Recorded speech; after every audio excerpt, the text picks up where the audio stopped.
Yeah, as Jacob said, I'm a political cartoonist. That's my full-time job. But part-time, I'm an animator, filmmaker, and I produce a show with my co-producer Marie Laura Mungai. It's a political puppet show in the vein of the Spitting Image or Le Guignol in France, for those who probably followed that. And it's a controversial show which started 5 years ago. And it's a news format which spoofs the current affairs, around the globe. And we've been running now for 5th season of 13 episodes, twice a year, so that makes it 26. It's a not-for-profit organization, and nobody, despite having an audience of probably a total audience of 10 million, we have not been able to attract any sponsorship or advertisement simply because nobody wants to associate with us. And the reason for that is because we insist on having editorial control to what we do, and obviously that does not augur well with broadcasters and some of the corporate, Kenya and so forth. But today I'll start also by just showing lots of what I've my editorial cartoons. I think I don't know if you were there, the clips that if we can show the previous can show probably the ones I showed last time. I was not able to give the context to what I showed last time, so it wasn't. I think people also wondered what is happening. Now, if we are to jump right into it, I think I was asked to, rather I prepared a short presentation of drawing a protest line and basically what it is that you do, as a satirist in an African setup, so to speak. I must quickly add that also, Kenya has a very progressive press, and I've been lucky to work with, the two organizations that I work with, quite independent, the Daily Nation and the organization that we've found. And so I'm quite privileged in that sense, and this situation is not the same with many other organizations, or rather in many other countries, in African countries. Probably you can only talk of South Africa, which is as progressive and probably ahead of Kenya in that sense. And so it's important to put that in context. And quite frankly, I will give examples probably of some of the artists that, my colleagues, in the same area, or satirists who, the authorities haven't been so kind to them and have not been able to, rather, to articulate or do what I do. So in talking about the protest line, if we are to encompass that in the popular culture, in Africa, it has thrived despite the imaginable poverty and quite a lot of upheavals and the political instabilities that have engulfed Africa, and sometimes that is always lost because not so many people actually are aware of that. Studies after studies have shown that popular culture is actually in Africa in society, and probably even since time in antiquity. It's quite a very important tool in that sense, I don't think, especially in Africa, it has given that credit for what it has done, because quite honestly, as I extracted this in a book of essays by James Ogude and Joyce Nyairo, Urban Legend and Colonial Myth, and they again, as I said, it is most of the time, this has never been acknowledged, and a lot of what Africa has gone through, and a lot of what people have gone through, have gone by. It's also because it's a tool which has been used to really if you want to understand a lot of power plays in many African countries, and popular culture have been the easiest way to go about it, and that includes satirists, cartoonists, painters, and all that, and that is reflected in all sorts of things. I mean, in our public buses, where people would post drawings and put things that they would mock the authorities, in newspapers, and so forth and so forth, and that has been the culture for quite some time. Our studies also have shown that popular culture, as I said, I mean, it mediates in many of African also conflicts. Even I conducted, actually, quite interesting. I did conduct workshops in refugee camp a couple of years ago in Kakuma in Dadaab, north of Kenya, where we had Somali refugees, and I met artists there. And under all that strife and quite a lot of going on, actually, you have artists who they quite openly express themselves. It was quite amazing. I had we spent time with my colleagues, and you would think probably these people in Darfur or whatever camps that I probably should not mention Darfur, but in Kakuma, which actually and which hosted, you are talking of up to 500,000 refugees. Actually, art was going on. They actually had galleries, in tents, and so that shows you what actually that area can do,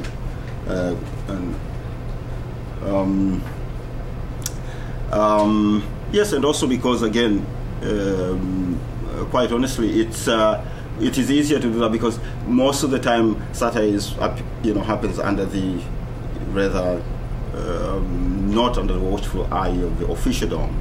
I think the civil liberties and other in the West sometimes are taken for granted, but the situation can be very dire in many African countries, and so artists like myself and many others, I mean, it's you somehow become quite not only an integral part of that, but also a tool of whereby a lot of these things can be mediated, negotiated, disseminated, and so forth, and so forth.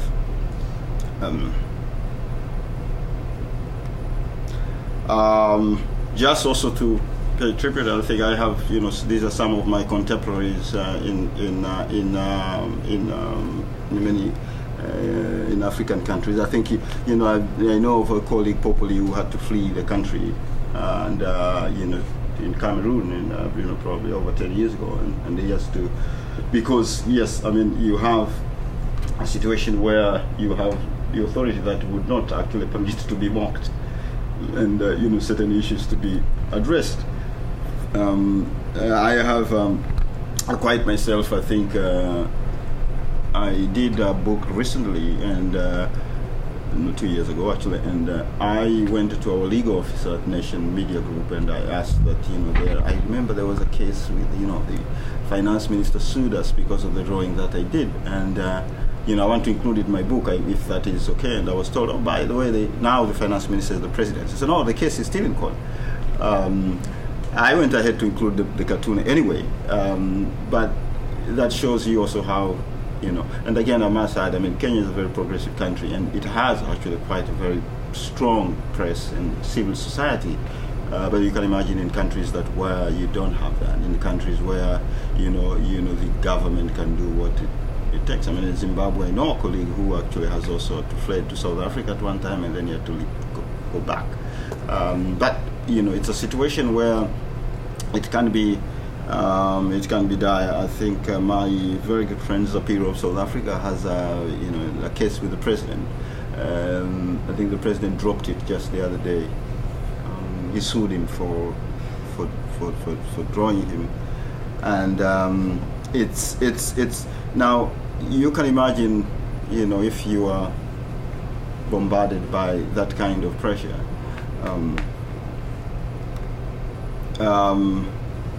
Yeah, I think that is Dilem of Algerian, another very brave friend of mine. Dilem also had a case, and I think recently had a case dropped again. Yeah, so Dilem is also, in Algeria, where he had to actually flee. I think at one time he had to go to France again. By the way, I must add, I think I have politicians who have written to me directly and say, look, we'll take you to court. Look, you are treading on a very thin ice, and so forth, and so forth. You also have a situation where you are, you accuse emails and so forth. This is one of probably his appearance drawing. He did that as President Zuma trying to rape the Lady Justice. I think it was one of probably very controversial drawing, and it actually, I think he sued him for this, if I'm not mistaken. Zuma with the shower head. Yes, this was the president. This is the shower. Exactly. The shower method. Yeah, because of the case that he had of, I think he had a very strange president. He had a rape case, and then he said in court that he went to shower after that to avoid getting AIDS. So it's one of the very famous. And this is another. It's talking about Congo problem, glaze of Burkina Faso. President Museveni and President. Now, just to demonstrate what I was saying, I think I did this drawing a couple of years ago, and it was just before President Moi retired. After the day that Kibaki was sworn in, and it's again, if you live in a society where somebody is really the emperor, so to speak, and you do this kind of drawing, it's not very advisable in that sense, because normally, I don't know, in Kenya, this kind of it's actually it's an embarrassment and humiliation. Normally, if you are an employee of a company, the company wants to be shown, it will post this kind of an ad into actually a newspaper. So they're very popular, ads whereby they would say so and so is not an employee of the organization anymore. And it was actually one of the drawings that actually had a lot of reactions in that sense, and I was seen as a very disrespectful person. So, you are doing this to an old man who's retiring, and why would you do this, and so forth.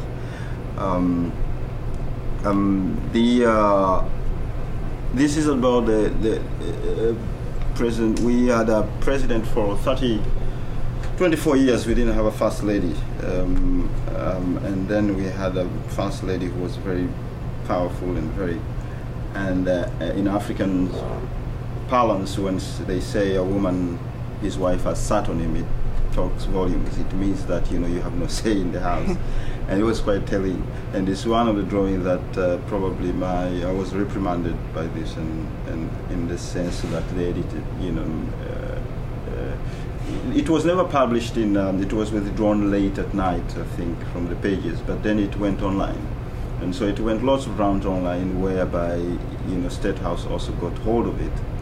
And then it became a scandal, because my newspaper was accused of self-censorship, and I was, accused of actually, leapfrogging my editors, and, so there was actually quite, and then State House had put a lot of pressure, Can I ask a question? Sure. No, I mean, I spend a lot of time in Kenya. These are caricatures that I haven't seen before, because they were published online, or they were not published in the newspaper, which I read daily. So I guess the question would be, you feel that's still very much a taboo, personally caricaturing leaders, and is that changing? And maybe just as a follow-on to that, I mean, as I speak to more young people, they can't afford to buy a newspaper. Yeah. So of course they're online. So is the newspaper becoming passé as a forum, and how do you see that tension between the two? I think it depends on what subject you touch on and how you do it. I mean, in Kenya, it's not a taboo to draw politically. It's what do you draw? I mean, what's the content? I mean, and again, we have online, internet, and so I always post my drawings that are not published. Editors have an obligation whereby, and this is world over, where they feel sometimes this cartoon is so strong and all that. That's I have no problem with that. I think sometimes they would go overboard. So some of these drawings have been published, some have not. This has been published. Some have not, and as I said, I think even with the paper that I work for, we have. I think I have a couple of cases. I'm privileged because the newspaper actually I'm enjoined in this suit, so I'm never on my own, and that's a good thing, because if I were to be sued, However, I must add that, for example, we have a new constitution, and through Act of Parliament, I think they have politicians. The government has tried to sneak in laws that whereby as a journalist you can be fined heftily, and that is basically how they would use, as I pointed out, legal systems to intimidate you. Again, there are a lot of other artists who would fear publishing such stuff because they don't have the backing of a major publisher and so forth, and so that is always a challenge. I don't know if I've answered your answer to that extent. I'm just drawing from the taboo is still very much in effect. Yeah, we still have. You never see a Zapiro cartoon in Kenya with a shower cap over. I mean, there are a lot of ways you could caricature leaders for their actions, but you never see something as personal as that. Yeah, I mean, Zuma's case is quite, actually, I must say, I mean, it's quite also bizarre, I mean, as a president. And I personally, as an artist, I think unless, I mean, I avoid personal attacks as personal attacks. But if the character of the president or of any political leader is actually as part and subject, I've done that. And yes, I think South Africa probably has a more independent press than Kenya in many respects. And yes, to that extent, you have. And that's why most probably of the very fierce cartoons that I've done probably are not, they've not been published. They've been published, online. I'll give you an example. I mean, this is an example I did. I mean, I drew the Prime Minister as an ass. I mean, it was published. And you had a situation whereby in Kenya it was everybody was in fact, the good thing is I think they didn't actually get it when they read it the next day. It was quite a shocking thing. I mean, you have actually drawn a prime minister as an ass. So you have that actually situation in Kenya, yes, I think there are subjects that are taboo, and as I mentioned, I think probably my craft is one of the area where we have pushed and gone as far as actually in pointing out some of these things in a very strong manner, actually, as compared to actually other areas.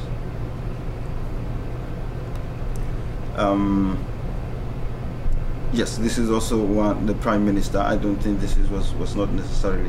This particular drawing was never published. I think it's a drawing about we had the Grand Coalition government, and basically, I call this the gods of arms. We have, spoofed the coat of arms, Kenya's coat of arms. So it's pretty much the same. And you can imagine, I mean, after the crisis that Kenya went through, it became very difficult, to discuss the subject of actually what Kenya went through, and actually, lots of people are, even up to today, they find that particular issue in a way sort of a taboo, which is actually quite ridiculous, because Kenya, even though it wasn't that huge, but it was a harrowing experience where 1,500 people died because of that, and so that is part of what has been going on. And again, as I go back to say, I think I'm privileged in the sense that actually through what I do, I can actually in a very strong manner discuss some of this subject. This is pretty much like what you asked. I mean, we had a situation where the president actually had came out to deny that he doesn't have a second wife, and because there was a lot of pressure with newspapers that the president has a second wife, and he had to come out. And I did this drawing, but yes, again, the newspaper actually did not actually want to carry it, and they said, look, I mean, this thing is might blow into our face and so forth. I published it online, and I also published it in a book that I did. But it shows you also that, and you're very right, when it comes to personal matters, sometimes you have a situation where weighing the newspapers will probably in a way shy away from that.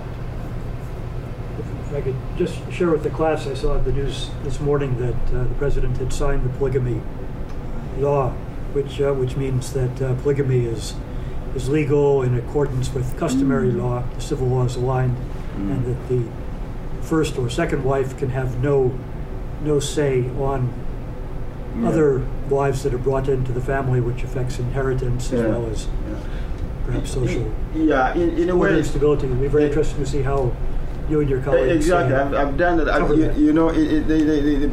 That's one of the issues that you talk. The polygamy law, as envisaged in the Constitution, was actually quite acceptable by the majority, because it had the subtext were actually which were important. Exactly, there were safeguards. For example, you cannot take a second wife if actually the first wife does not agree, and the wife has a right to walk away.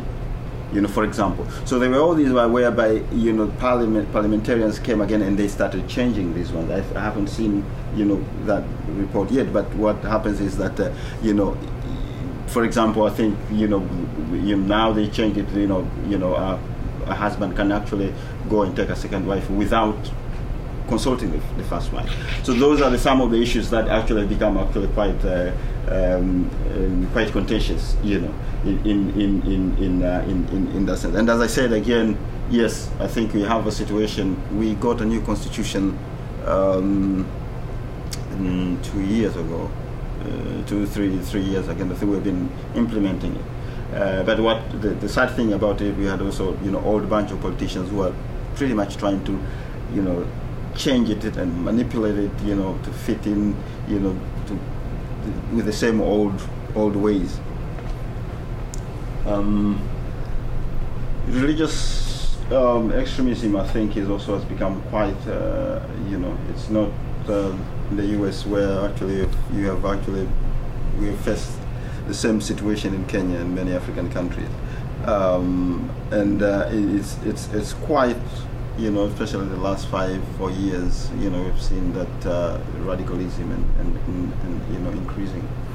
I did these cartoons quite a while ago, long before the Danish cartoons, and there was huge uproar, and Muslims community actually wanted to demonstrate in Nairobi, and the paper had to apologize on its front page, and they had to have meetings with Muslim leaders and to say, look, our artist did not mean to harm you and so forth. And it's quite interesting because I thought it's quite a very honest cartoon in my view, and in the sense that if male suicide bombers are entitled to something, then I suppose I was only trying to be gender sensitive. Obviously not. We had a Kenyan the Kenyan at one time we had Kenyans who were abducted in Iraq, by the way, and there were ransom demands and so forth, and I did this drawing that instead of the ransom demands, why don't we just exchange with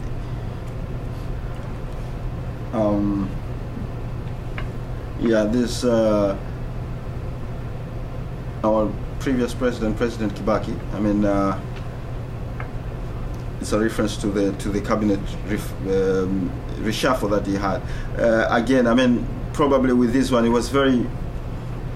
Even though I covered him, I mean, it was just to show the president naked. I mean, it was also something that people actually just could not just imagine I think we have been trying to push the envelope in the sense. I mean, and I must say this was 2001, three years ago. Of course, this was the Wolf of it. Now, sometimes actually, the paper actually and the society also uses, they say, decency as an objection. To say, look, I mean, it's not that the issue is we agree with what you're discussing. It's decency of your drawing.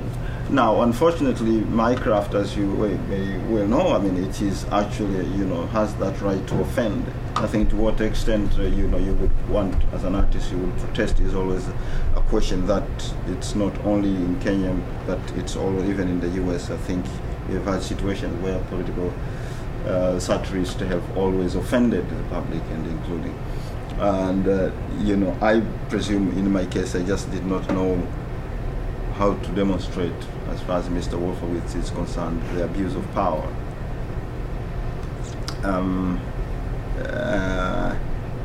This is also another, contentious drawing as far as the IMF, the West and Africa is concerned.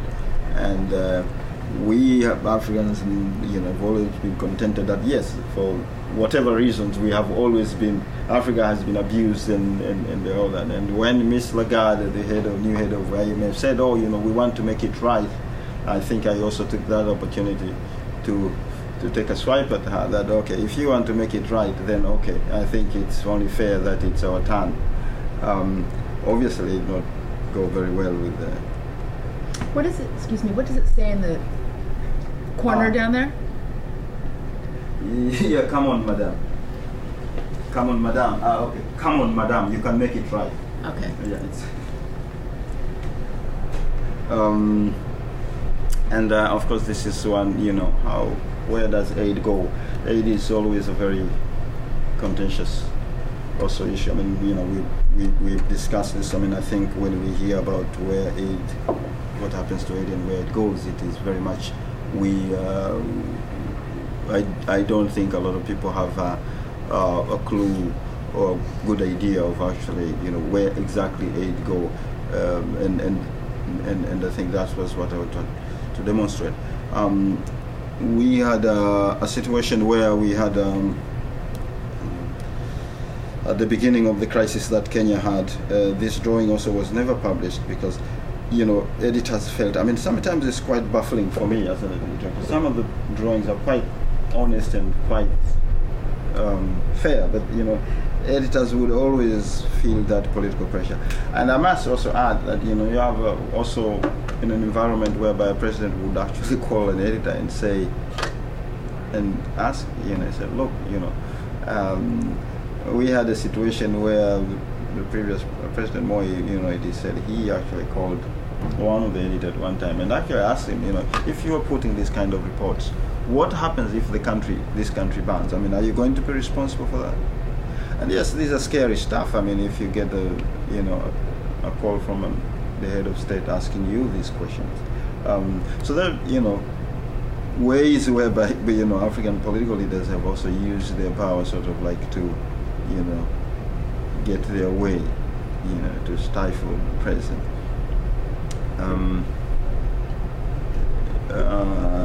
When we had the crisis, I think we had the president, our president was sworn in at night. And so when Barack Obama was sworn in, I just took an advantage of that. Barack Obama, of course, having a Kenyan father, that's always, is always a subject of discussion in Kenya, for that matter. This was at the heat of the crisis that Kenya had. Now, as a satirist, also there are always issues. For example, people talk about the right to offend and the right to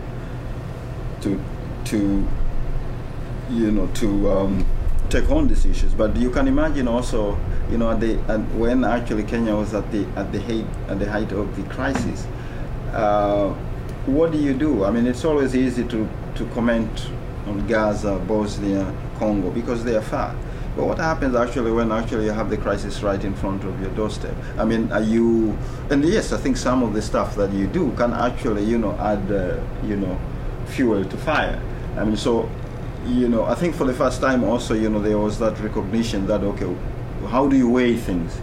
And what is this truth that you want to speak truth to power, but what, for whatever reason, that truth actually adds to more damage. And so when we had that the 2008 crisis, where we had even satirists, we had to ask ourselves very hard questions, because you had people actually in certain parts of the country being killed, and yet you were still working day in, day out. So, it is easy also, again, I must add that it is easy for us to talk, and even myself, I mean, it's about the freedom of press and all that, but what does that mean, and what does that exactly, entails? I mean, I'm a true Voltairean, by the way. I believe that everybody should be given the right to say whatever they want to say, even when I disagree with them, but I'll defend their right to say it. But the reality also can be quite strange and different. And this is actually one of those moments whereby I quite honestly felt that, okay, what is going on? And I actually had to take a step back as a satirist and as a, because yes, you have actually people, literally dying.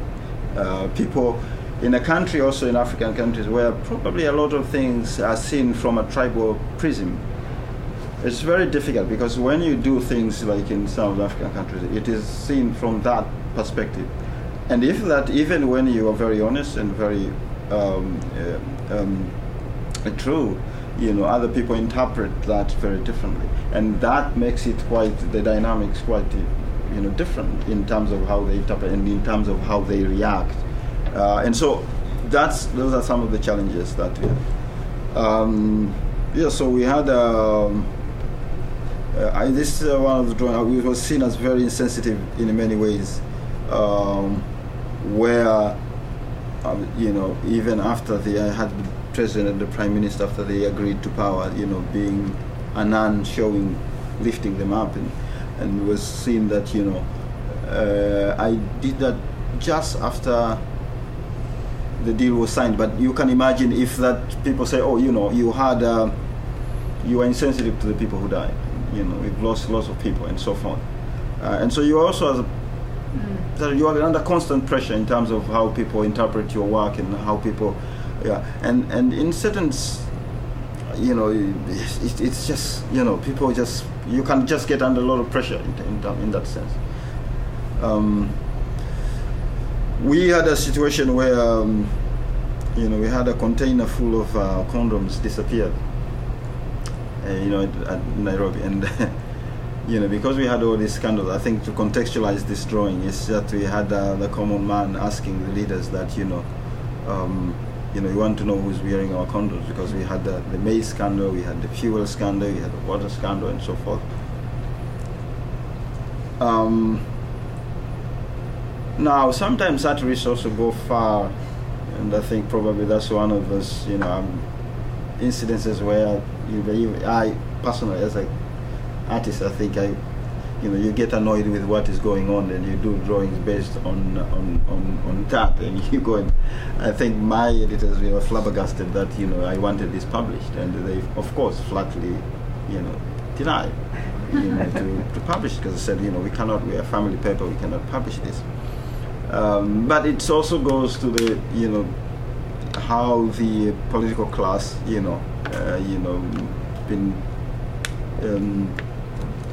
running, and whether it's business, politics, and so forth. Could I? Sure. You always depict corrupt members of the corrupt class as faceless jackals, or jackals only as jackals, not with their real faces. Would that be something that could change, or identifying a Patel or someone else? Well, it's, or is that opening up a whole different, litigious area of litigation, which is... for me it came as a blessing, really, because I normally use that simply because when I started using that, so that you can always have these people around the president or the political class, so that nobody can accuse you of anything, and it's sort of like it's stuck, and they become sort of like characters. But strangely enough, I was actually, my editors actually called me, I think, a couple of years ago and said, oh, there have been complaints from actually State House that, you associate these characters with the president, and I think, they don't like that. I think you are insinuating that. Well, I said, look, I mean, if they can identify themselves, that, I'll be happy to, to defend myself. I don't think and there was a huge debate, and I completely refused to. They said, oh, why don't you use other card? I refused, actually. I told my editors, look, if anybody has a complaint that it is him, then we are more than open to listen. And so, you have even in such situations whereby actually you can imagine editors, there were complaints that these animals are actually, they are identifying certain people. So I use that to demonstrate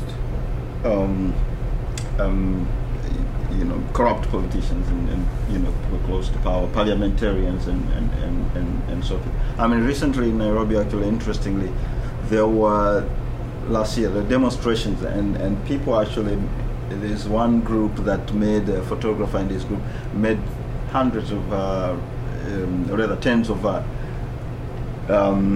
pigs puppets, Right. and so they went them with Parliament with them to demonstrate, and they carried all sorts of things, and it was now actually when you floating a huge pay raise for themselves. Exactly, yeah, because you Once have again. you have MPs who actually have each time they've been increasing their salaries, and I must say Kenya's parliamentarians are actually among the highly paid in the world, by the way. So there were these demonstrations, and actually they are now being identified as pigs. Yes. Do you publish, when you publish online or in your newspapers, in other languages? No, I think probably a few in Swahili, because that's also, but mostly like online is. Yeah. But interestingly enough, I mean, there's a drawing that I did. I recently was translated online in Amharic, Ethiopia, mm-hmm. where I did actually basically quoted the famous quote by Pastor Martin Niemöller, said that when they came for and then they came for me. So it actually went around online, and there, it was translated in Amharic. In Ethiopia, actually, I visited there. It is quite repressive. They are nowhere near where Kenya is, and you cannot even dare to question the authority. So it was actually very interesting that they used that drawing in the context of Ethiopia. I don't know if I find that drawing here, but by the way, if you have any question, I think we can make this very intimate and you can ask me any questions, and you can stop me at any point that you feel like. The issue of homosexuality also it's one of the main topic in many African countries, and Kenya. And recently we had, again, I did this a while ago, where the question has always been, homosexuality is an African, and it's a very, very contentious. I must say also, I'm privileged also. I mean, in my craft, I mean, it has been always somehow easy to discuss some of these issues. As I pointed out earlier, that in my craft, satire is, can always mitigate, can always discuss certain things that probably actually, the editorial would not be able to write. And that's actually has happened. I mean, this homosexuality is one of the issues that actually I've done quite a number of drawings. And so as an artist, I've always found a way I've not shied away from issues, but I've found a way of how to discuss that particular issue. Have you ever been kind of threatened by the police or anything for your work? Interestingly, not actually. I've been threatened before. I mean, emails and all that, and I pointed out that I've received legal threats in the sense that a few of those, and but not actually, and again, I think this is credit also to, I mean, Kenya has made quite huge strides when it comes to that, even though there has been quite honestly efforts to reverse those gains, and also, I mean, the previous president, credit to him, quite honestly, he actually, despite being under a lot of pressure, he actually allowed the free press to thrive. He had probably, he could have actually used the authority to clamp on that, but I think he moved away from that, and now the authorities are finding it very difficult to do that. Even though, again, as I said, we have seen efforts to do that through legislation. I can't resist coming in on that. No, anytime. If I may, I would just say that it's a pendulum effect, and one can say there were great strides made, and so much, Rainbow Coalition and civil society is flourishing, and now the pendulum is going another direction with the large-scale detention of Muslims and Somali community, and using the war on terrorism, which has been adopted as the campaign slogan, and shoot to kill orders and so forth. And with that, every morning you can see great self-censorship or discipline or judicious remarks made by journalists who are being, the morning chat shows, as they call them, breakfast TV, where they know where the lines are, and before they say, and they open every phrase saying, one cannot fault the government. One cannot fault the government. With these, it's so pretty much like, there's a self thing, and there's a tension there. So I'm not saying it's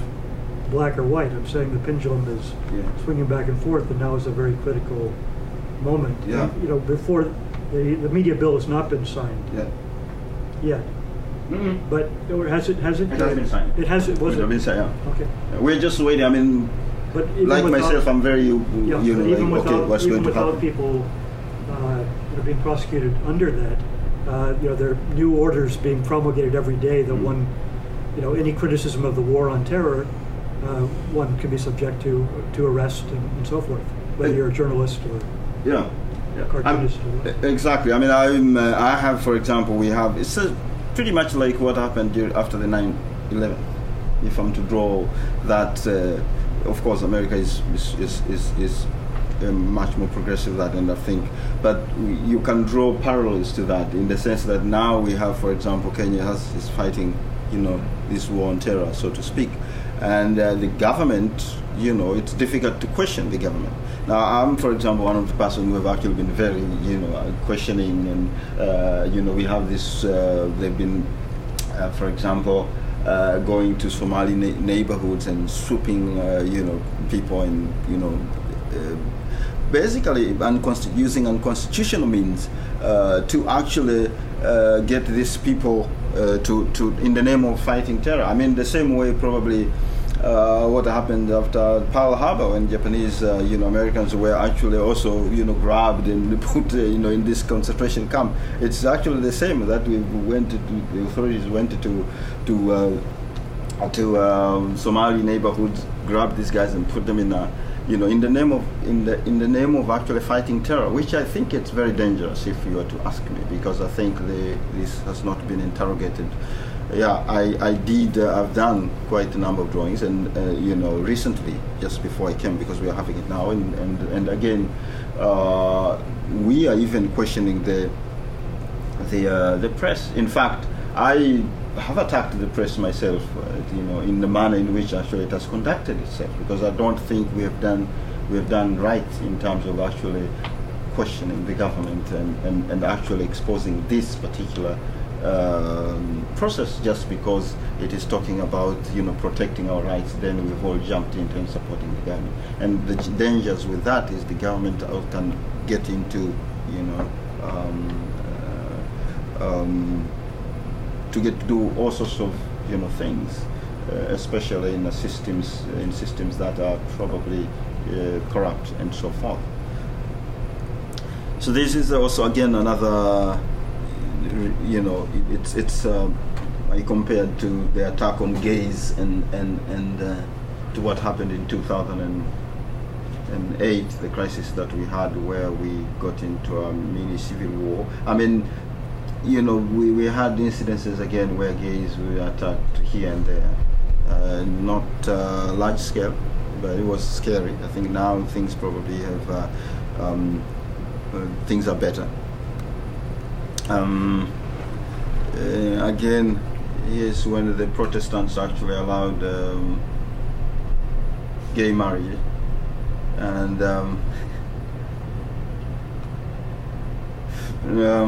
this is also another case where this drawing was never published. I think it was, it's a very interesting drawing, you know, the president giving a title deed to himself. And what is interesting about this particular drawing is that actually the paper did a story, the Daily Nation did a story, and actually it ended ended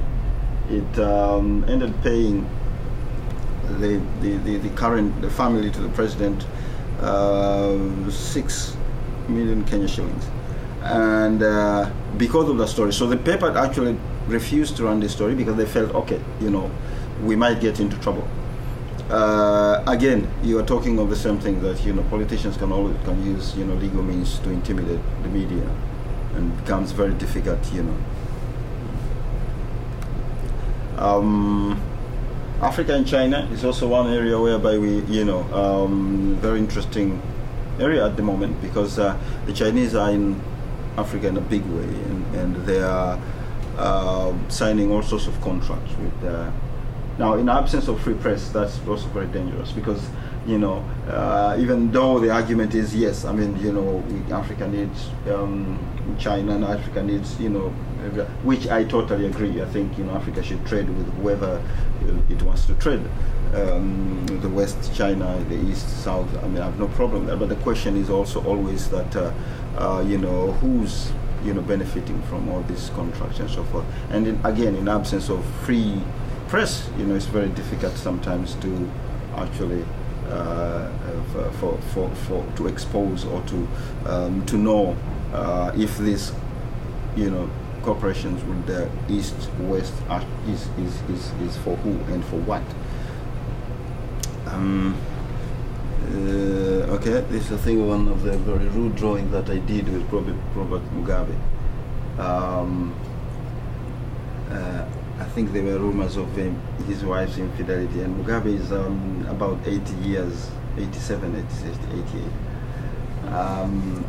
And I know it's a rude drawing, but, you know, if you are 88 and you are still running for president, I think it is a fair game that we actually also comment.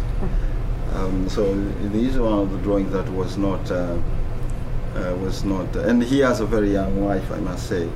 I always, one of the things that I do, I blame the West for the problems that Africa is facing these days, because they discovered Viagra. That has not been very good for us. So, all the old presidents in Africa, now they are young again. They don't want to leave power. So I'll always blame the West for that. This is also another drawing for, you know, Robert Mugabe, and the race issue is also very interesting. In you know, so if you put it in African context, and again, you go back, it's an issue which is probably we don't discuss that much. It's quite honestly, and I just felt it would be interesting if actually President Mugabe was white. What would be the actual reaction of the African presidents? Because the African Union has always defended him, and I have,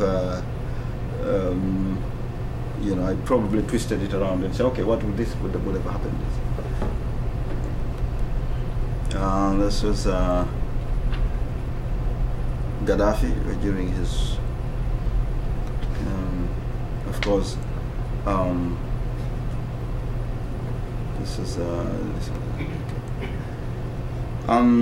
This is so most of the I did this through this is a cover to the book that I did, and it's a book about the centerpiece to this is the crisis that befell Kenya, but again, including many other subjects, and probably what you have seen.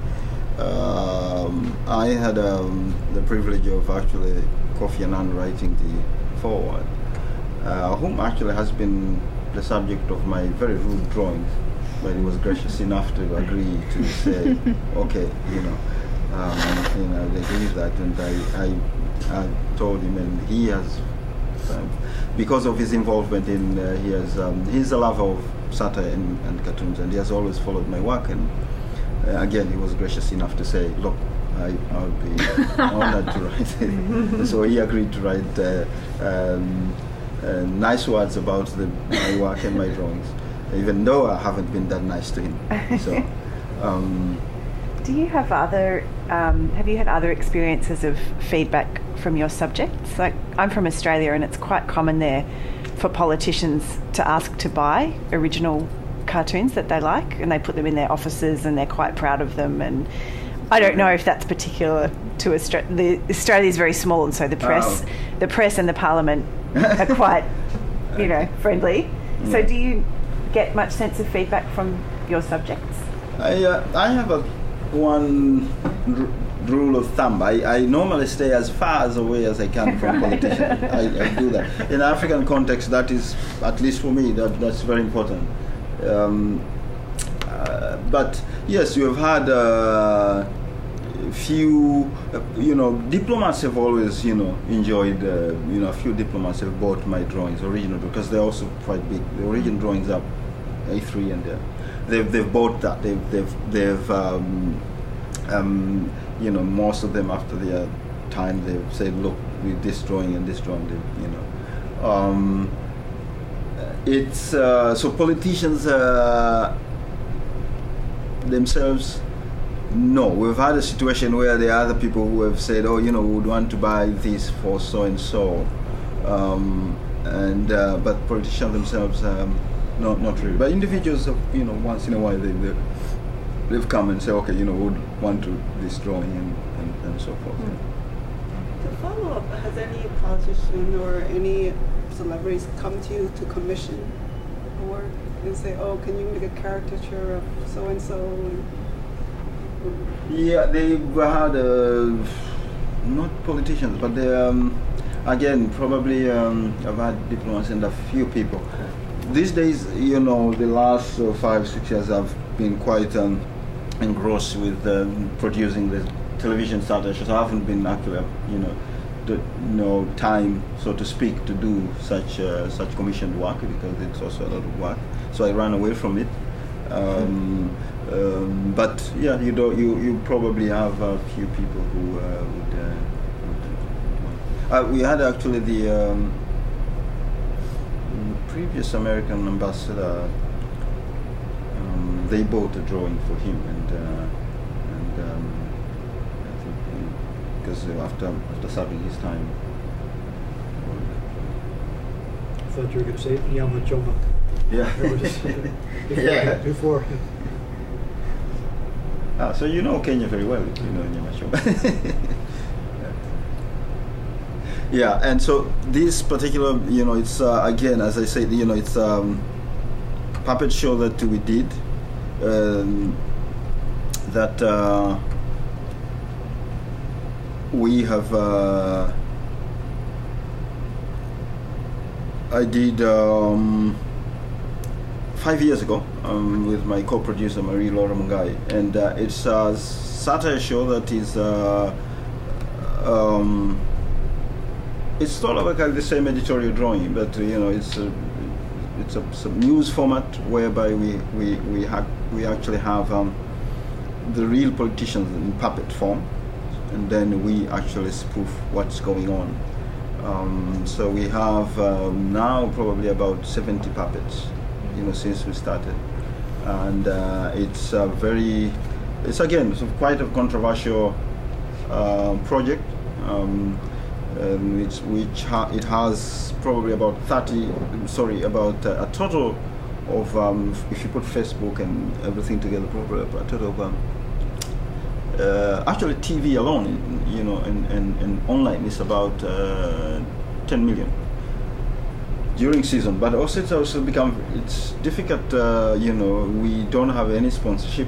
We don't have anybody coming on board because simply again we are very independent, and we are very we control the editorial policy, and that is not very good because we say what we want to say, and broadcasters and corporate Kenya does not like, or corporate everywhere, they like to have a say in a project like this. And we've also received legal threats and so forth. But so far we are doing our 9th season, and it's quite again, as I said, quite controversial.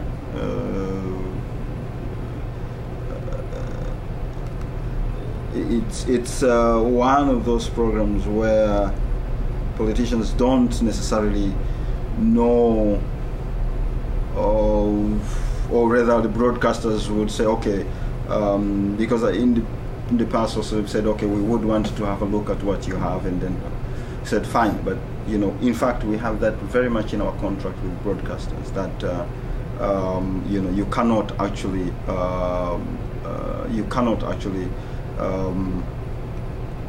change anything. You cannot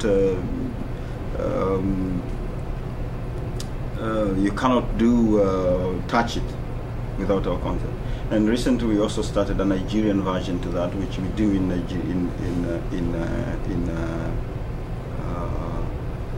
we produce it online for the Nigerian audience. So it's a very short one. We do about 3 skits for that.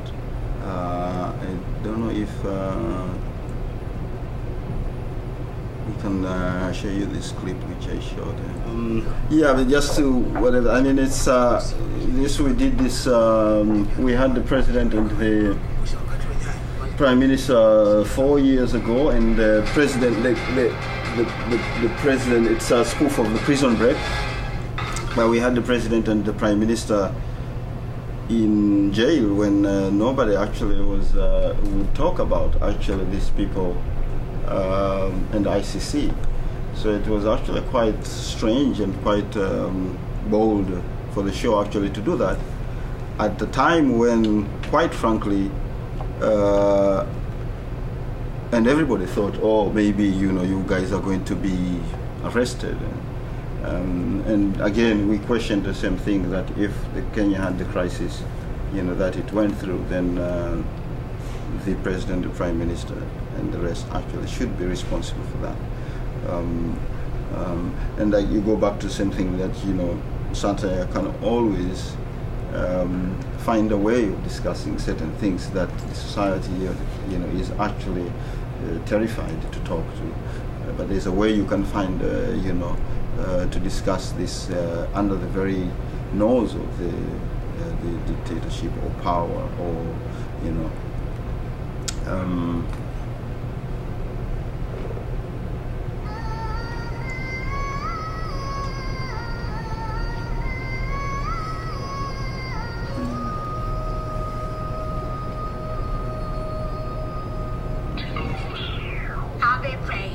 I've been praying for the second one to come to us.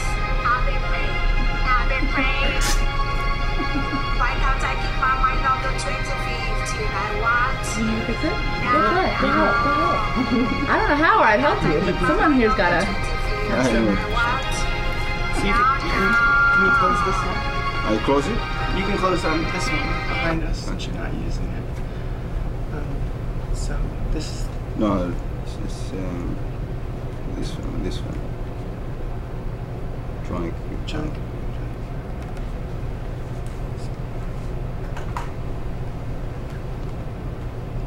So we can just drag it over. I think maybe just. Okay, it's hard to do both. Yeah, see, it's so tiny. Oh, good. Should Thank you. So this is the Nigerian president and his wife. It went quite popular. It went viral online. Praying And we can all thank Beyonce for that. What's the Nigerian show? Also XYZ? What's the Nigerian show called? It's called Ogas at the Top, which means the big boss, at the top.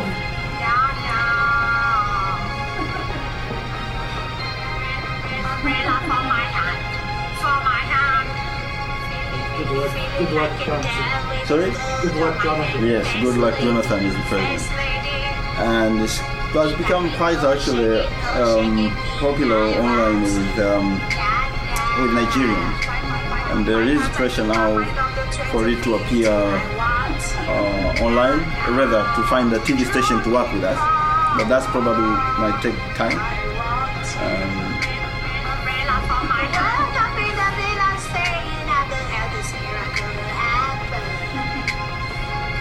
So it's also because he has, for those who follow Nigerian politics, the player has a very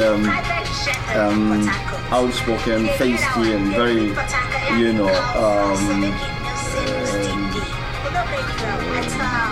wife. And I gathered just the other day that actually she even has her own coat of arms. It says Her Excellency the First Lady. So you can imagine that.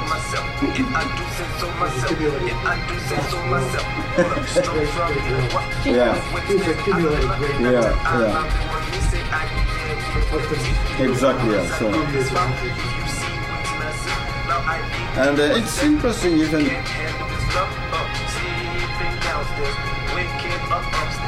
Keep the budget to one side, no time to think of my shoulders, drive, no time. Yeah, me all you want. Abuse me like a bounce. In 2011, I vex. But now, no time. Baby, now I don't say. We eat the cake, pass sheet. We eat the cake, pass sheet, eat nice. And so we have writers every week who would put down 60 million votes. I'm nice. Take songs and probably walk out and see them write down. So we do this week in, week out, which is quite huge. And we have a team of 80 people. And so these are puppets, and you digitally remove the strings? Yeah, we should on my green screen. Okay. Yeah, they are life-size puppets. They're life-size? Yeah. What are they made out of? They actually. So we have about 10 puppeteers working. And you do it in Nairobi? Yeah, we do it in Nairobi. Yeah. And it takes actually a whole month to do one puppet. It's their latex puppet. So you have caricaturists, and then we have we mold and do a latex form. And we have and so the workshop team is probably about 5 people, and we have about 10 puppeteers. So each puppet is controlled by 2 people, sometimes 3, depending on the scene. And and so week in, week out, we would do XYZ. We do half an hour. So we write on Tuesday, rather on Wednesday, and writers meet, and then we finalize on Friday. The production team would finalize on that writing and agreeing with the art department, and then on Sunday the script will be out for everybody. Monday the script will be recorded because we use playback. Tuesday we shoot, Wednesday we shoot, the Tuesday and Wednesday we shoot, but also we start writing for the next week.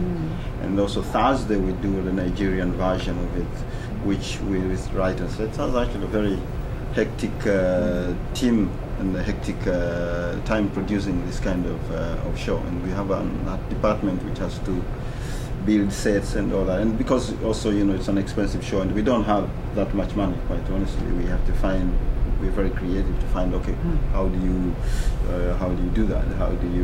So we shoot also a lot of green screen, and we have a team of animators, about 5, 4, and 1 intern who work. So a total of about 8, because if you put the voice talents and everybody. I have a came to this event because I'm very interested in the way that satire and humor can be used for important social messages. But I'm wondering, because I don't know about your career or anything, do you feel like you're someone who had a sense of criticism and humor about the world, and then you couldn't fail to include these political subjects to start? Or do you feel like you started out as someone who cared about the political subjects and found humor and satire as a very effective way to express that? If you had to say one way or the other, which did you begin with? The sense of humor or the radicalism? Okay, I don't know. I'll give a background of probably myself. I mean, it's very strange how I started working. As a kid, I've really followed. I've always been interested in what's going on around the world, and I would grow up with a radio background, and I would listen to BBC and actually follow news, and geography was one of my preferred subjects, in school and so forth. And when I finished, so I was an artist from a very early age, and I was even by the way, I'm Tanzanian. I was born and raised in Dar. I just moved to Kenya in 1992. So I grew up and I was studying architecture when actually then I moved to Nairobi, and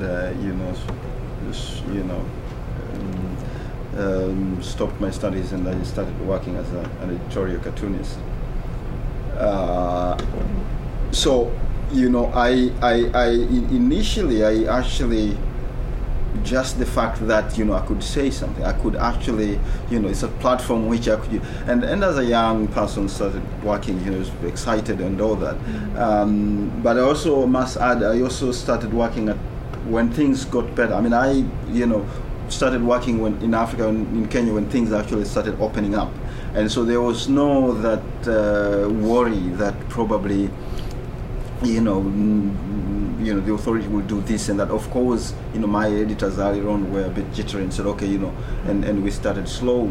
But, in essence, actually, that's how I started. But I also learned, on the job. I actually, quite honestly, I learned how to draw and how to, to work as a journalist. When I started working, actually, then I started realizing all these things, and I started also meeting, journalists, hanging out with journalists, and then, I went to spent a year studying in Italy, and I got back, and then I went again, I think, over 10 years ago, I went to study animation and film in Vancouver, and I've always followed that, but at the back, I suppose, I don't want to say that, it's a lot of people say, this is a calling of some sort of, I suppose it's also a way whereby I could earn a living, and yes, I could. But yes, you sometimes feel that I think with time you realize that yes, it's one of the very privileged craft in that sense. I must say that in many ways that after you have in the countries whereby artists don't have the privilege that I have. In terms of actually discussing certain issues, whereas yes, I can sometimes arrogantly do that by lampooning politicians. At the back of your mind, I think you always also feel that I think I don't like to call it a responsibility, but you cannot help to think that I think there is a little bit of that. Because a lot of people, when you discuss these things in its own small way, says, yes, I think, we can also talk about this. We can discuss about this. We are not afraid of this and that. And so there is a bit of that, I must say. Yeah. Are there any subjects or people that you don't touch? I try not to. I think you have issues like religious issues and touchy subjects.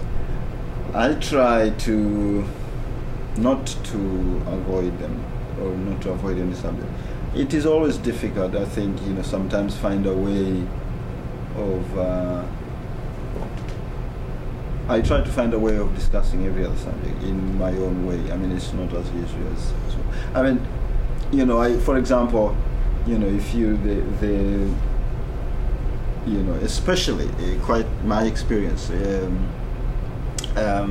Muslims are very touchy.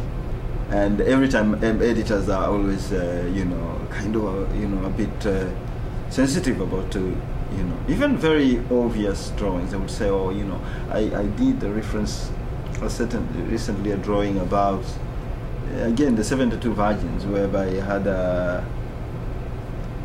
suicide bomber or whoever arriving at the gate of hell, and with his head in his hand, and asking for the 72 virgins, and the devil himself laughing his head off, saying, everybody comes here asking the same thing.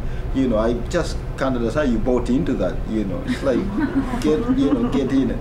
And you had people actually, Muslims, were all over the, you are, desecrating our religious and religion and all that, and so you have that. You had a situation where I have, for example, the Roman Catholic has always reacted to some of the drawings that I've done, where they've said, but they've been mild in their, and probably more probably forthcoming in terms of, I was invited to a Roman Catholic college, and I warned the priest who invited me to speak. I said, I'm going to carry all my rude drawings about the church, and they said I would be offended if you won't. So I actually came, and we had a very feisty and very good discussion about some of these drawings that I've done, and yeah. So there is that. I guess as you can't help but speak up, they can't help but defend themselves, then there always has to be that noise. Otherwise, your cartoons wouldn't be of interest. Yeah, you are right. Exactly. Exactly. Exactly. I think that's probably one of the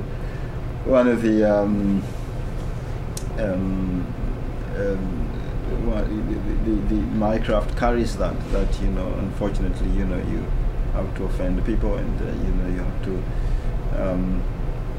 sit with them at on the same table at times, and it will be there's a an editorial cartoonist friend of mine who said, look, I mean, he get offended if he doesn't offend people. I don't think I wake up to offend people, but unfortunately that comes with the territory, and you end up actually offending people. So I don't necessarily it's not my interest to offend people, but I end up offending people. So are there other cartoonists who have been particularly influential in you developing your own style, people whose work you follow regularly that you think is really good? Yeah, living ones. I think throughout history I've always followed. There's one American cartoonist whom I actually ended up, met him a couple of years ago, Pat Oliphant. I don't know if you ever heard of him. He's a very known political cartoonist in America. He's actually Australian. Yeah, Pat Oliphant is Australian, but he immigrated to. And he's one of the. So I think he's described as quintessential American cartoonist. And I think he started in the 60s, and he's still actually drawing, and very good. Have you seen Gary Trudeau? Gary Trudeau, yes, I followed Gary Trudeau. Yeah, very Trudeau. I've in the UK there is Steve Bell. He does for The Guardian. He's very, very rude. I'm not anywhere close to it. And I must add, actually, quite interesting. I'm actually very in my craft. Actually, I'm one of the very young, cartoonists, by the way. I mean, in the crowd that the contemporary, I'm among the very young All these people actually have been drawing for years. And so it's always very interesting sometimes when I meet them, because people always think that probably I'm one of the, I've been in business for many years, but not really actually. Not, the 20 years that I've worked are nothing, compared to the people who have worked in this business. Yeah. Do you think as the artists become younger on average that more of the work will shift to the web and places other than newspapers? Yeah, I think, we are part and parcel of what is happening. And I think I would like to think I'm the beneficiary of that.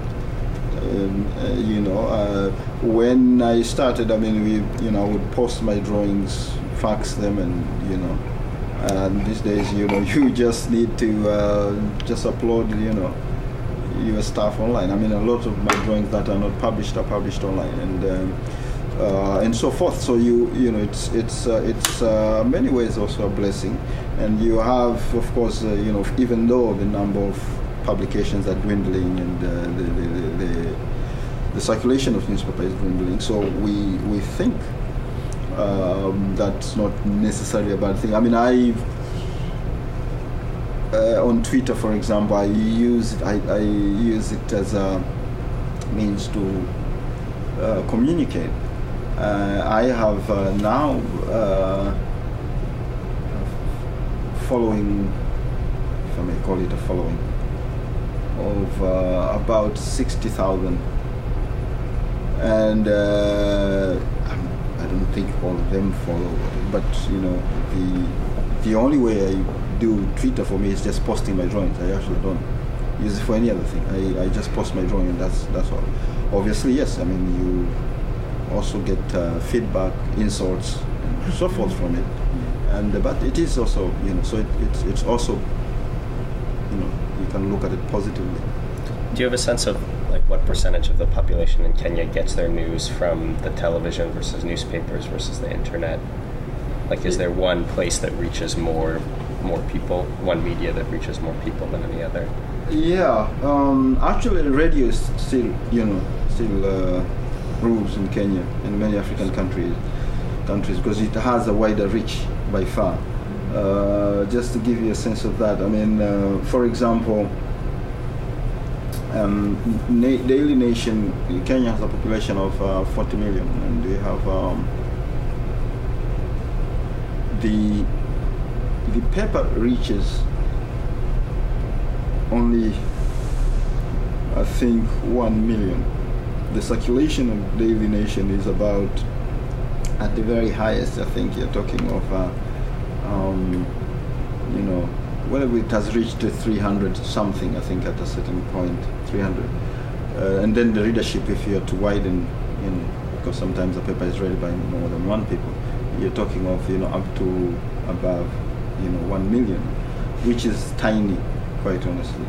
TV is even smaller. I think the number, I need to refresh the number of households that have TV. But for example, the combined TV of, I don't have that data, it's small, I must say. Now, for example, the XYZ show that we do has that audience. TV probably is about, TV alone, when we're in season, about 1 million. What do we, about 10, I think we estimate that by the calculations that we do. But also we do, for example, we do a radio bit of that. So we cut the radio versions, and also we give them for free to community radios and other radio stations. And with that we reach, I think, about 5M. But it's just because of the particular radios that we give here. But up to today, radio has far much, huge reach. Yeah. Any cartoons on Tanzania? Yeah, I've done. I contribute to the East African, which is it looks at the regional politics and regional. And I've done. Interestingly enough, I'm always. It's very interesting because I've always in Tanzania, where I've always been seen as a, for lack of an agent. So when I do very harsh drawings on Tanzania, they say, you see, we have our own local politics. And say, it's used by Kenyans, and so I've done some drawings that have had been controversial. I did a drawing at one point about the journalists in Tanzania bootlicking the president, and I had,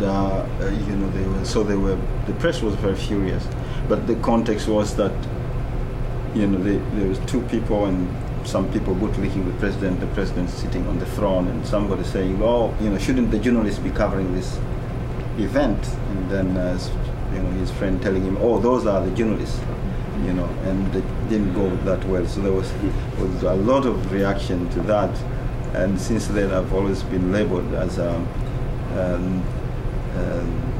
not so friendly with the government. I also recently did a drawing where the parliamentarian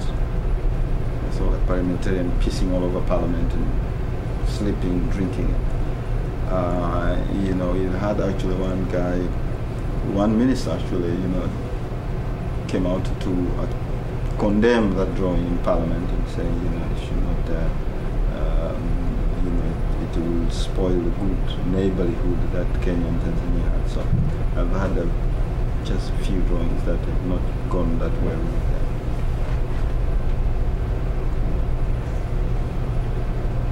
them. Are cartoons and puppets always the best medium for satire and humor to kind of convey this? I don't necessarily think so. I think the radio plays, for example, always I grew up with the radio plays. It really depends on where you are. I think cartoons and puppets. Yes, with puppets it's very interesting. I mean, at least my experience, and I'll confine it to that. There is always a particular relation. I mean, rather feel that probably people would like to associate with. But again, I must add that I think any satire done very well would always find its that kind of relation with the audience, and so my experience is that probably that is what I have tried to do, and even with my cartoons, for example. I mean, it goes back to what I said earlier, that somehow there is that relation where people can identify themselves with that, and they can always, for example, probably at the back of their mind, and sort of like would like to say certain things that probably the cartoons are saying, and that create a connection of some sort.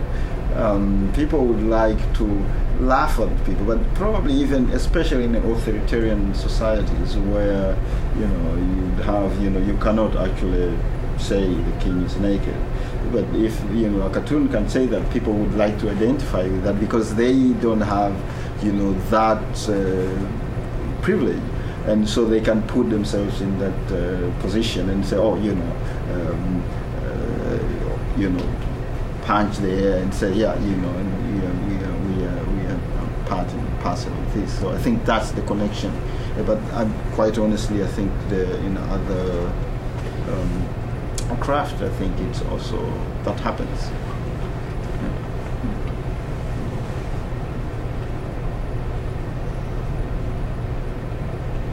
Any other question?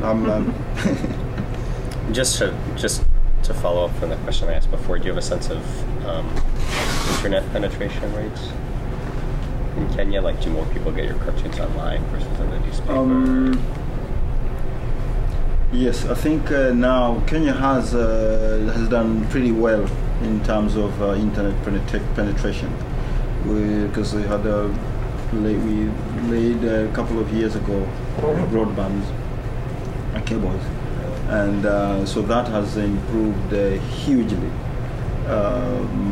and probably it will get better.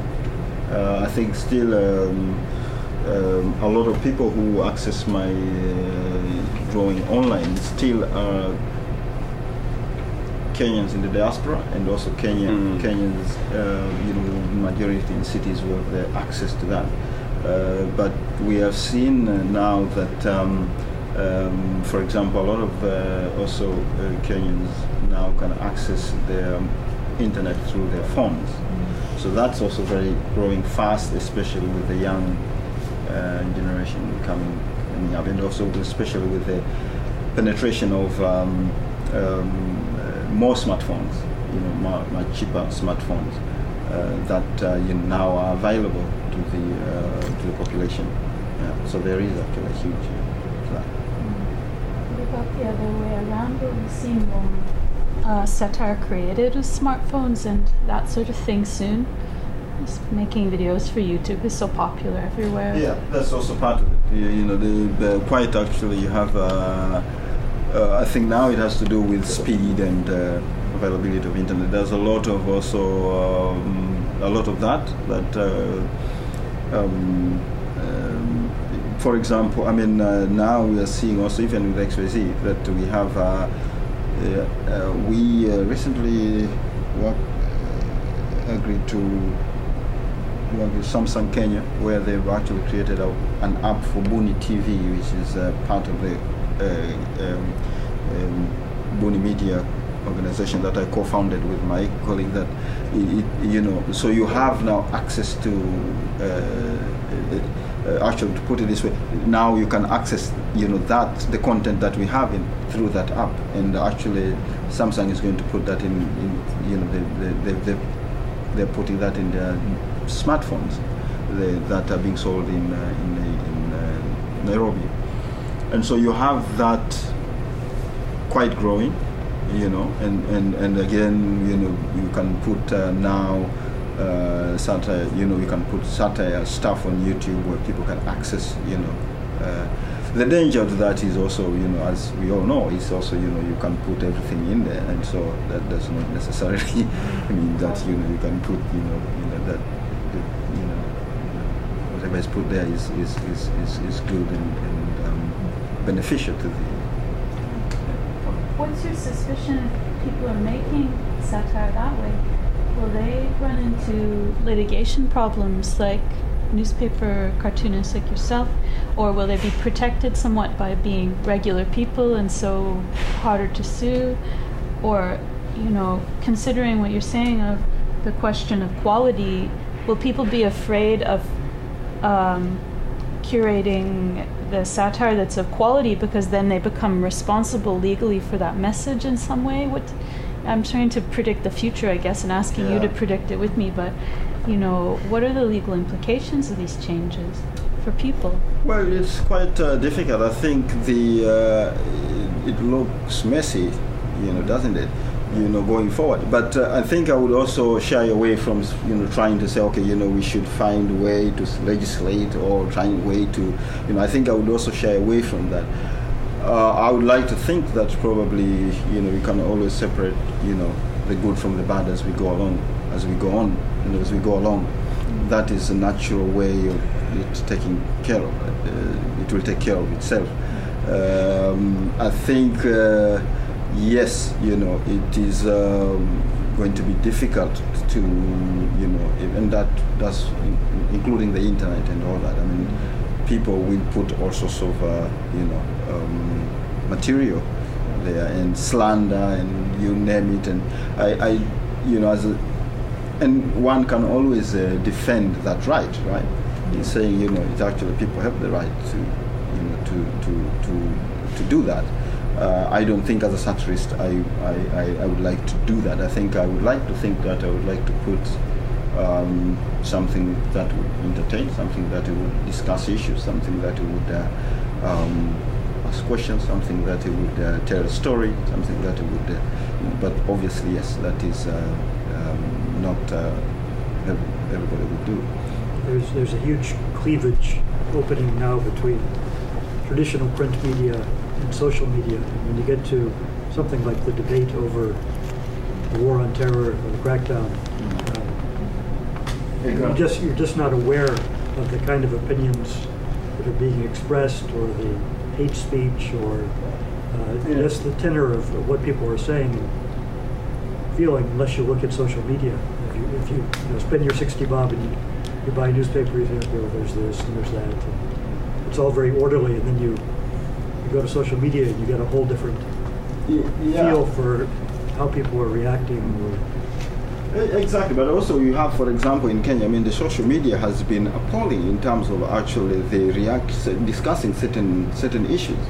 It has been terrible. Yeah, I'm not saying. I agree with you. I mean, the kind of violence that has come out in the social media, sometimes you would actually think, maybe we should shut this down. It is actually, and I will talk specifically as far as some of the the issues that have been discussed. I mean, it has come out in the open, and it has been really terrible. Now, again, you got the question that yes, does that help in one way or another? Well, it's hard to say. Should we clamp down on that? I don't think so. But also the other issue is also we've seen some of the big corporate companies also actually getting into that and control, and that's also another dangerous thing, that controlling this content that actually is actually out there, controlling the social media. We have actually seen that, and especially this is in African countries. This is an area which is going to be very interesting in the years to come. And I think I would like to think that it should be resisted. And again, they use all sorts of reasoning to clamp down. Again, national security, all sorts of things, and but I think it is something that, and I think that's where the battle is going to shift towards. Well, thank you so much. Yeah, thank you. Fantastic. What's the best way to follow your work? Okay, I'm online, and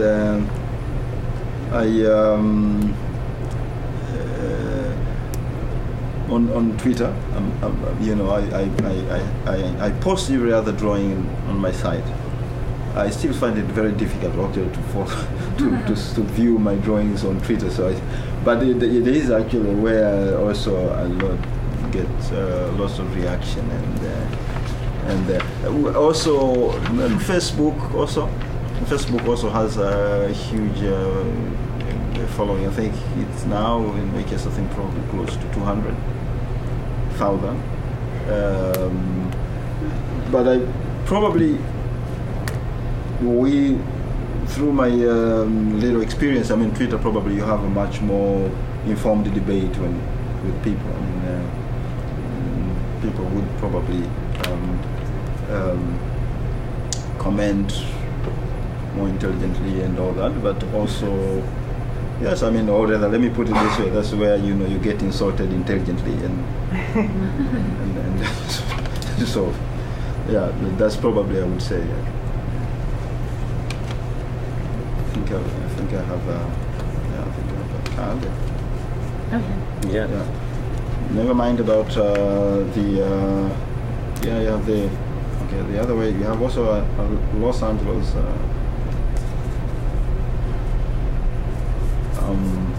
address where my partner, actually, my business partner.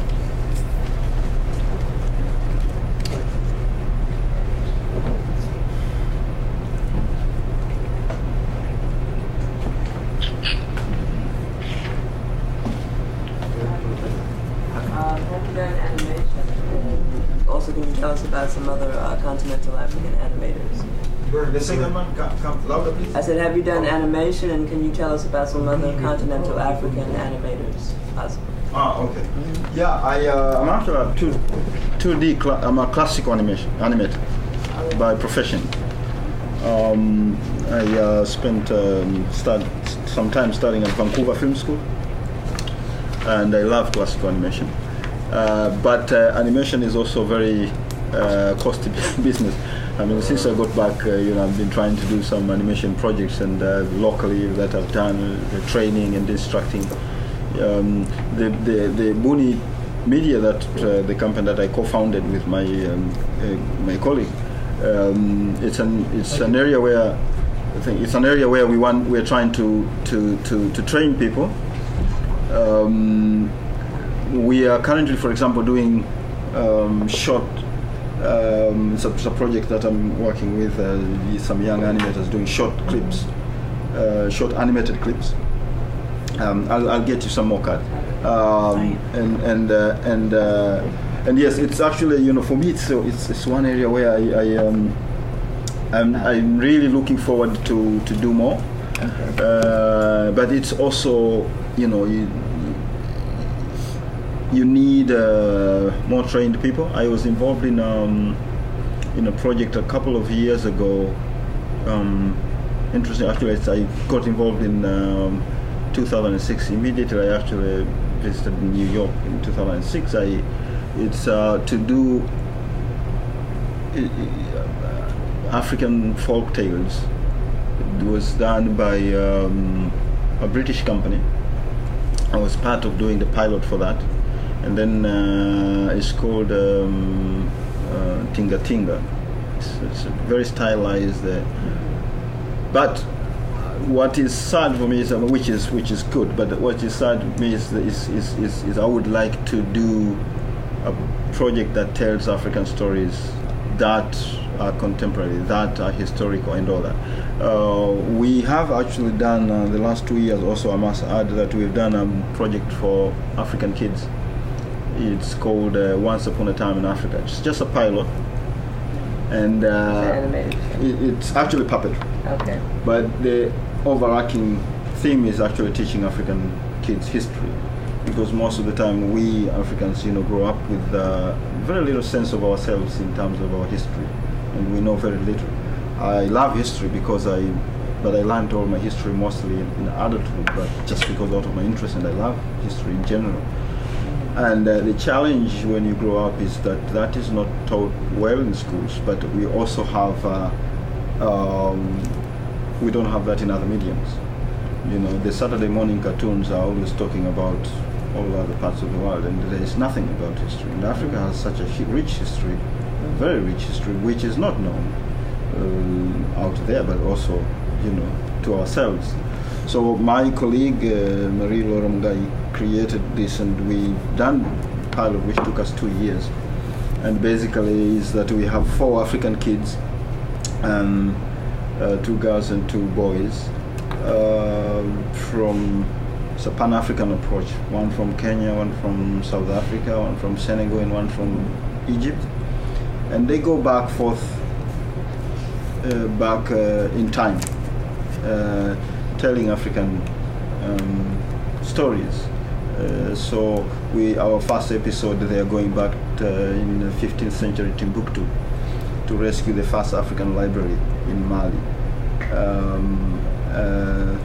Ironically, we wrote that 2 years ago, and when we wrote and we were about to do that, we had the Islamists, attacked Mali, and they actually were destroying the same it was very funny that they are destroying these manuscripts. So it was quite interesting that they were referring to the Ahmed Baba, who is was the owner of the library, whom actually is a character in our story. And of course then there was an intervention, but some of the manuscripts were lost and so forth. And so we wrote this actually over 2 years ago with 4 different writers, one Zimbabwean, one Kenyan, one South African, and we are now trying to source for working, trying to source for funding and partners to see that we can do that kind of project. And what is the name of the show again? Sorry, it's Once Upon a Time in Africa. It's actually, we have actually YouTube, yes, if you that you get them. And it's just a short, we have a short preview. And again, raising funding for such projects in Africa is a gigantic task. Mm-hmm. It's not an easy task. Again, if you're going to compete with the Disneys and the Nickelodeons, and also, Africa is portrayed quite honestly in a very negative way, sadly enough. And the strange thing is that it has such a rich history, which is barely known. We have not even scratched the surface actually to talk about Africa, quite honestly. People, and I'm not talking about Lion King, I'm talking about really African stories that actually are very, very rich, and actually nobody has actually scratched that surface, to be honest. So it's one of those attempts that we're trying to see if we can do, but it's a gigantic task. Can I ask you a bit of a philosophical question? Yeah. How do you convince yourself in your work, on a day-to-day basis that, your kind of contribution is going to harmonize with everybody else's attempts to make changes and produce better effects? How do you know that? I'm not going to ask you how do you know you're doing the best thing, because I think a person, like you said, they find their job and they do their job, and also they want to continue with all of the effort that's behind them into the future. We're on our story, and we can't hop around on different stories just because we could be a superhero if we did a different job. Yeah. Every person has to do their best job they can. But how do you find the spirit to know that your kind of contribution to change is going to harmonize with other contributions to change? Do you know what I mean? The big picture. Yeah, and quite honestly, I try to do the best that I can. I'm very little concerned with probably what that in a long term that we do. I think to a larger extent, I believe that in my own small way, I think this contributes to the bigger picture. There's no doubt about that. And I think I'm comfortable with that.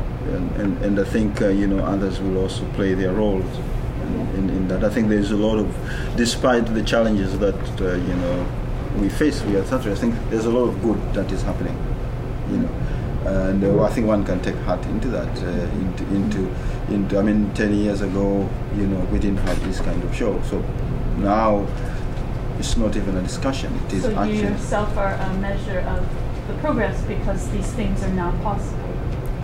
But I'm also myself part and parcel of the bigger picture. This was made possible because there are also other people who actually made it possible. That's so it's just a small piece in that big jigsaw puzzle that will somehow fit in, and I think it's a matter of time when it comes to the bigger picture. In answer maybe to your question, I have a colleague who I feel like you probably may be working with you, and if not, might be Hajuj. He's Sudanese. Mm-hmm. His other name is Hisham Hajomar. Mm-hmm. And I know him through a theater context here, but he's an animator, and he's living in Nairobi now. Oh, since when? Since just very recently. I feel like he will have found you or will at some point, because it's like, oh wow, that's like Hajuj's work on Sudan. Ah, okay. Yeah, he's young. I'll send him your way. Please do. We there's quite a huge growing number of animators, artists. Because now you have internet. It seems like so many people, especially from so Khartoum, it's easier to to make a living in Nairobi. But Hajuj. Exactly. Okay. Yeah. Thank you so much. It's great to see your work and have you here in person. Okay. No, thanks for having me. So much. It's been it's always interesting visiting New York. It's my second time, and I've always enjoyed my stay here, even though it's always not that not that long. Yeah, well, welcome. In fact, I was actually trying to see if with time I was trying to see if I can actually, come and spend some time at, in the U. Yeah, welcome. Come. Yeah, that'd be great. Come be with us. Because it's always that, good to. One of the things that I love to do is always meet my fellow artists and interact and share and learn from them. So I hope that will happen soon.